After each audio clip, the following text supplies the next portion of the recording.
¿Por qué no quise entenderlo? Fíjate, si hubieras leído la Biblia desde antes, cuando te lo recomendaban que lo hicieras, pero quizá es hasta ahora que te estás dando cuenta que te dice la palabra de Dios. En resumidas cuentas, ¿quieres una vida sin preocupaciones? No te cases. Haberlo sabido antes. Pero bueno, ¿y por qué? Pues San Pablo nos da las razones. Es que el casado tiene que afanarse en darle gusto a su esposa. ¿Y cuándo terminamos de darle gusto a las señoras? Señores, ¿cuándo? Mírenme a mí, pues tantito peor. Yo no tengo que darle gusto a una, sino a tantas que me dicen una cosa y que usted debería hacer de esta otra. Entonces nos damos cuenta de que cuando tienes el corazón dividido en muchos intereses, en que tienes que servir y darle gusto a muchos, la carga se vuelve insoportable. El secreto es tener un solo corazón para servir al Señor y por servir al Señor amar a nuestro prójimo. Pero bien, no es que la palabra esté desaconsejando el matrimonio, ¿no? Claro que no, el matrimonio es algo que Dios bendice siempre que se haga conforme al plan de Dios. Pero ¿qué es lo que llega a ser tan difícil, tan desgastante la vida entre esposos, la vida en familia y en general tantas situaciones? Creo que podemos decir muchas razones, pero hoy descubro una en especial: la crisis de autoridad. Hoy nos enfrentamos a una grave crisis de autoridad, porque o los que la tienen no la saben ejercer bien, o los que tienen que seguir una autoridad se rebelan contra eso. Y de veras, qué difícil es encontrar a alguien que más que un patrón, más que un mandamás, sea un líder, sea alguien que haga a las veces de un buen pastor. Y cuando no hay autoridad en la familia, pensamos que en la familia no, en la familia todos somos iguales, ahí es puro amor y no debe de haber autoridad. No, ¿cómo no? Claro que tiene que haber autoridad. No en un sentido de dominio, de prepotencia, sino de responsabilidad. El que tiene la autoridad no es el que dice aquí yo mando, aquí mis chicharrones truenan, es el que dice yo soy el responsable, yo soy el primero, pero no el primero en irme a dormir, no el primero al que le sirven de comer, el primero en amar, el primero en poner el ejemplo, el primero en perdonar, el que toma la iniciativa de las cosas buenas, el primero en acercar a Dios. En eso hemos de ser autoridad. Pero ¿qué pasa? Aquí no hay conflicto, no hay autoridad porque el hombre quiere ser el hombre de la casa, pero no su cabeza. Y los hijos sienten que obedecer es una humillación y es una coerción a su libertad, y quienes mandan no lo saben hacer. Y pues cuando no hay autoridad, cuando no hay respeto, cuando ésta no se ejerce bien, todo se vuelve un verdadero caos. Y hoy en el Evangelio vemos a Jesús que se presenta ante el pueblo y la gente al escucharlo dice, este sí, que habla con autoridad. ¿Y eso qué significa? ¿Cómo es alguien que habla con autoridad? ¿Es alguien que tiene una voz de trueno y cuando grita a todos impresiona o a todos asusta? ¿Habla con autoridad el jefe prepotente que a todos grita, a todos maltrata, que truena los dedos y que trata a todo el mundo con la punta del pie? No. Ese es el autoritario, no es que hable con autoridad. O hablar con autoridad significa que habla muy bien, o sea que es muy elocuente, que a todos los tiene con la boca abierta. O sea, ¿se refiere a que Jesús tenía una voz de terciopelo y que era muy buen orador? No. Más que el hecho de hablar, es el cómo vivía. Jesús era llamado espontáneamente como el Señor. Y creo que podemos entender entre decir el jefe, el patrón, el mandamás, pero cuando dices este señor, este señorón, es alguien que no necesita recordarte que Él es el que manda.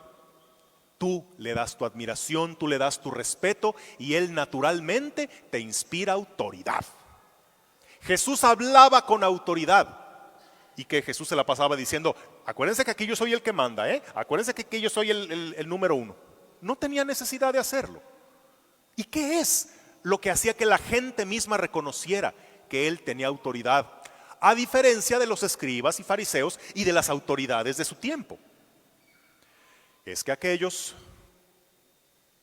querían imponer su autoridad diciendo a los demás lo que tenían que hacer, pero ellos no sentían que tuvieran que hacerlo ellos. Muy exigentes con los demás, muy complacientes consigo mismos. Sabían mucho y hablaban muy bien, pero su estilo de vida desmentía todo lo que ellos decían. Y la autoridad no era para servir, era para servirse a sí mismos, era para dominar a otros para su provecho personal. Por eso, aunque ellos tenían la autoridad, aunque ellos tenían el puesto más alto, no tenían autoridad. Porque aún el que se sienta sobre la silla más alta, se sienta sobre sus propias nachas. Y la autoridad no te la da una buena silla, sino unas buenas sentaderas. Es decir, no es el puesto en el que estás, sino la forma en la que tú ejerces esa autoridad. ¿Qué es lo que a Jesús le daba autoridad? Jesús, si mandaba algo, es porque primero lo hacía.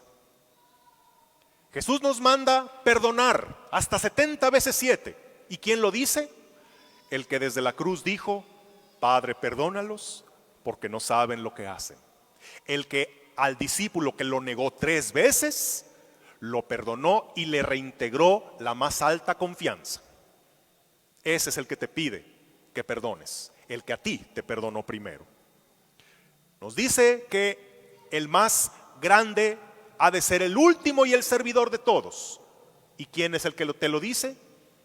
El que lavó los pies de sus discípulos en la última cena, el que tuvo la iniciativa de acercarse al pobre, al que sufre, al pecador, el que se manchó las manos para sacarnos de la porquería. Ese es el que nos manda. Que el criterio de grandeza no es el que manda a más gente, sino el que sirve a más gente. Aquel que nos dijo, mi mandamiento es que se amen unos a otros como yo los he amado. Él nos pone la muestra, como yo los he amado. Y sus discípulos sabían que si algo les enseñó el maestro es que los amó. El más grande mandamiento de Cristo es, aprendan de mí, que soy manso y humilde de corazón. En eso se resume toda su enseñanza.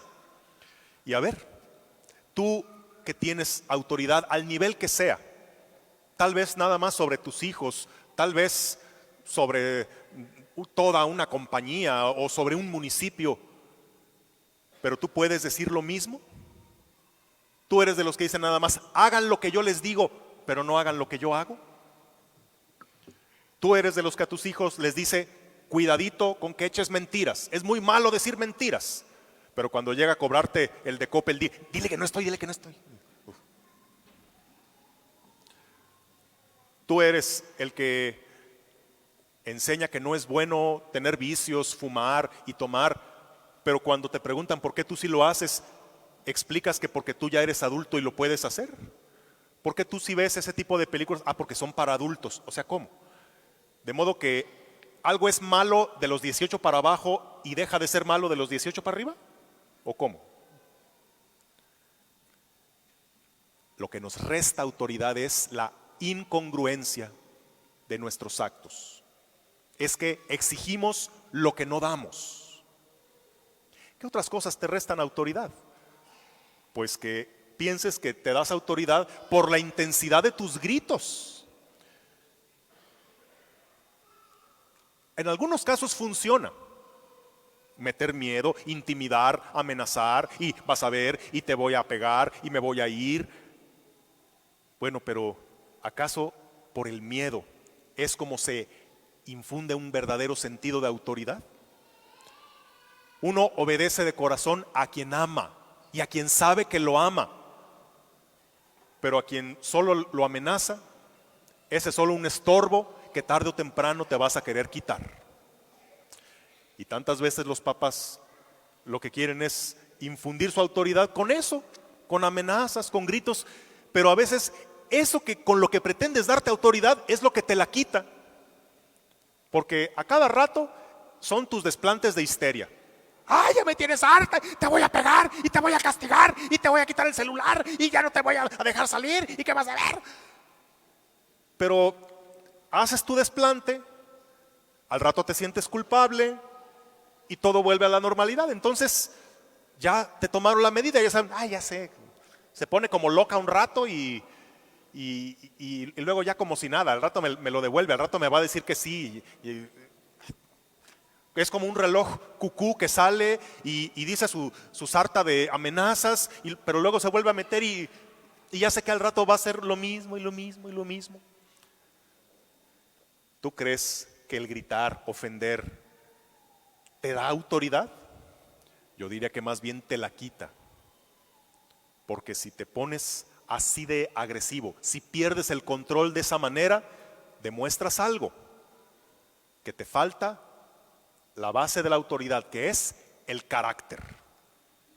Y todavía algunos llegan y dicen, es que como yo soy de carácter muy fuerte, cuando me enojo grito y insulto, amenazo. No, mi rey, pues entonces déjate corrijo. Lo que te falta es tener carácter fuerte. Es precisamente de lo que careces. Lo que tienes es un carácter sumamente débil. Porque si no eres capaz de controlarte a ti mismo, si no eres capaz de pensar las cosas antes de decirlas, si no puedes contener tu ira, si no puedes pensar tus malas decisiones antes de arrepentirte mucho, entonces creo que en lo que debes trabajar es precisamente en ese carácter. Porque cuando vean que tienes dominio de ti mismo, que tienes autoridad de aconsejar algo, porque tú también tienes esa honestidad de no decir una mentira aunque te sea conveniente, que tú no caes en la tentación aunque podrías hacerlo, aunque no hay quien te lo impida, pero tienes un valor más grande que te impide caer, que haces no lo más fácil ni lo más placentero, sino haces lo correcto. Si tienes el carácter de asumir las consecuencias de tus errores, si tu autoridad no viene de que eres perfecto y nunca te equivocas, sino de que también sabes reconocerlo, exigirte, pedir disculpas, entonces ahí proviene tu verdadera autoridad. Bueno, pues hoy, ¿qué podemos aprenderle al Señor? ¿Qué es lo que a ti te va a dar autoridad? Que tú obedeces una autoridad más grande, que es la de Dios. Tú quizá le dices a tus hijos, mi hijo, cuide bien sus pasos. Y tu hijo con mucha razón te podrá decir, no, cuida tú los tuyos porque yo te voy siguiendo a ti. Pues sí, es cierto, ¿verdad? Entonces, tus hijos te siguen a ti. Tú a quienes diriges, a quienes lideras, te siguen a ti. ¿Y tú a quién sigues? Tú agárrate fuerte de Dios y sé alguien que primero escucha, que primero obedece, que primero se exige. Y entonces, y solo entonces, tu autoridad vendrá desde dentro.